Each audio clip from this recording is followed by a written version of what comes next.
Hi everyone. चलिए बात करते हैं कल मार्केट ओपन होने के बाद कैसे ट्रेड अपनी प्लान कर सकते हैं या किस तरह से मूवमेंट मार्केट कर सकता है कल। तो अभी का अपन मार्केट देखें तो मार्केट जो है 15 तारीख के बाद ये मूवमेंट जो आया था बाइंग का, इसके बाद से मार्केट साइडवेज है।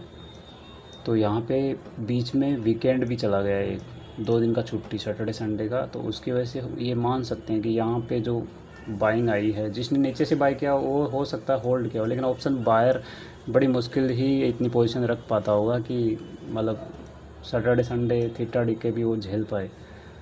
तो यहाँ पे कहीं ना कहीं ऑप्शन बायर तो अपना प्रॉफिट बुक करके निकल गया होगा। ऑप्शन सेलर की अगर बात करें तो ये 25,000 का लेवल है, इसके ऊपर नीचे मार्केट मूवमेंट कर रहा है साइडवेज में। तो ऐसे में वो दोनों साइड पोजीशन हो सकती है ऑप्शन सेलर की। आज के दिन अगर मार्केट की बात करें तो आज सुबह से ही साइडवेज है। ये जो पिन बार जैसी कैंडल बनती है ये साइडवेज का ही सिग्नल है। दोनों साइड से प्रेशर इनमें शो हो रहा है। तो फ़िलहाल के लिए अपन देखें तो यहाँ पे कल के लिए मार्केट देखें तो 25,000 के नीचे क्लोजिंग है निफ्टी में।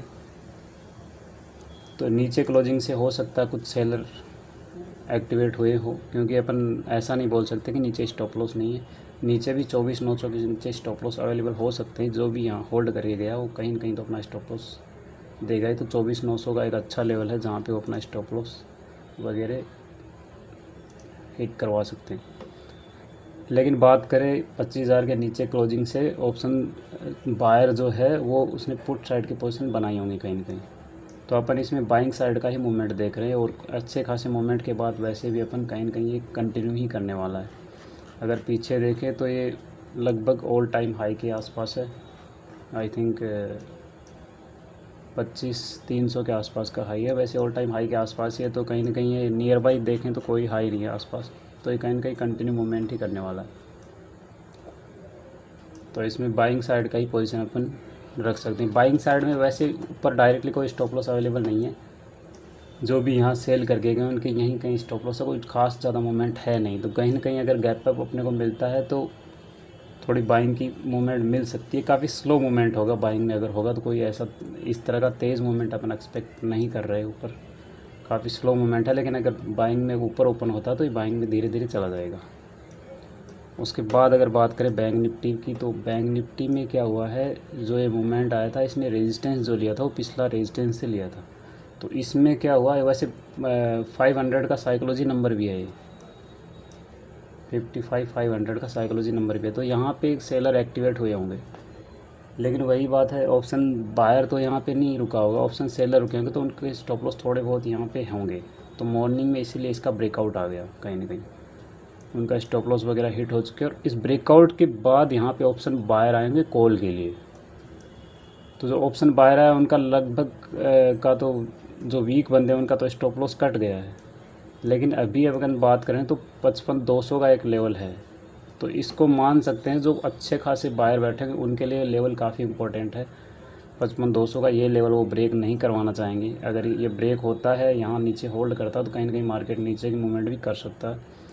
लेकिन फ़िलहाल के लिए अपन इसमें भी ऊपर का ही ट्रेड फाइंड आउट करेंगे। ऊपर वैसे बहुत ही कम चांसेस हैं कि ऊपर से किसी ने इसको सेल किया होगा। तो यहाँ फ्लैट खुल के इसका ऊपर जाना थोड़ा मुश्किल है, काफ़ी स्लो मूवमेंट होगा। यहाँ भी हो सकता है साइडवेज हो जाए फिर से मार्केट।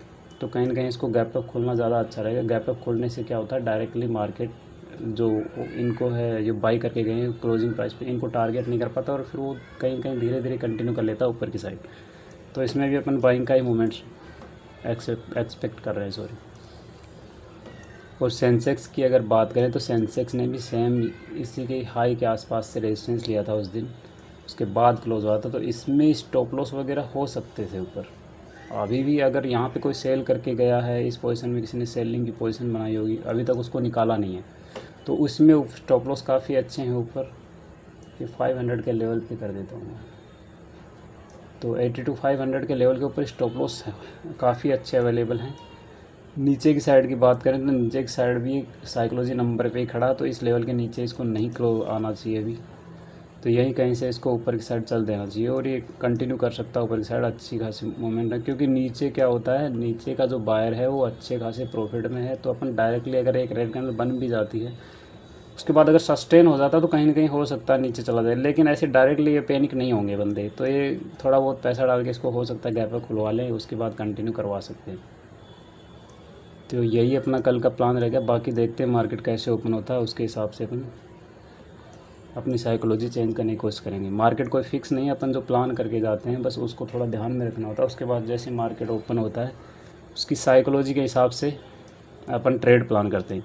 एक नई चीज़ मैं कुछ स्ट्रेटजी समझ सकते हो, कुछ एक नई चीज़ समझा देता हूँ थोड़ी सी, कि जब भी 15 मिनट में ऐसा कुछ कैंडल आता है, वैसे साइकोलॉजिकली है कि यहाँ पे जिस साइड में बायर और सेलर दोनों कंफ्यूज रहते हैं, या हम भी कंफ्यूज रहते हैं कि बाई करें कि सेल करें, कुछ समझ नहीं आ रहा, तो वहाँ पे ऐसा अगर कोई कैंडल आ जाता है पिन बार जैसे थोड़ा जूम करके दिखाता हूँ, अगर ऐसा कोई कैंडल आते हैं तो उसके बाद अपने को ट्रेड अवॉइड करनी चाहिए। क्योंकि ऐसा कैंडल जब हम ऑलरेडी कंफ्यूज हैं कि यहाँ बाई करें कि सेल करें, तो ऐसे कैंडल का मतलब है कि यहाँ ऑप्शन सेलर दोनों साइड से बैठ चुके हैं, तो इसको साइडवेज रखने वाले हैं, तो वो इस कैंडल के अंदर ही इस मार्केट को क्लोज करवाने की कोशिश करेंगे। तो आप यहाँ से देखो तो ये 15 मिनट में ही पता लग गया शुरुआत में कि ये साइडवेज रहने वाला। उसके बाद से हाँ लगभग 1:45 तक ये यहाँ तक नीचे तक ब्रेकआउट नहीं दे पाया, ना ऊपर निकल पाए। वैसे पूरे दिन साइडवेज हो जाता है ऐसे। अगर यहाँ पे अपन बात करें तो इसमें पहले नीचे का मूवमेंट है, फिर ऊपर का, उसके बाद ये कैंडल आया, सिग्नल आया, तो उसके बाद देखो तो ये पूरे दिन लगभग साइडवेज रहा है। तो ये काफ़ी ख़ास कैंडल रहती है। अगर पिन बार आपको 15 मिनट में मिलती है और अच्छी जगह आप फाइंड आउट कर लेते हैं, ऐसा नहीं है कि हर कहीं बन रही है कहीं भी, मतलब आप ऑलरेडी कंफ्यूज है कि इसमें बाई करें कि सेल करें, अगर वहाँ पे ऐसी कोई कैंडल बनती है तो वो साइडवेज का ही संकेत है, वहाँ पे ट्रेड अपने को अवॉइड करनी चाहिए। वैसे इसमें एक और चीज़ भी है, 25,000 का लेवल भी बीच में पड़ रहा है, तो कभी क्या हो रहा है कि उसके नीचे ब्रेकआउट आ रहा है तो बंदे सेल कर रहे हैं, फिर उसके ऊपर चली जा रही है, फिर बाई कर रहे हैं, फिर सेल कर रहे हैं, तो ये वैसे भी कन्फ्यूजिंग जगह है।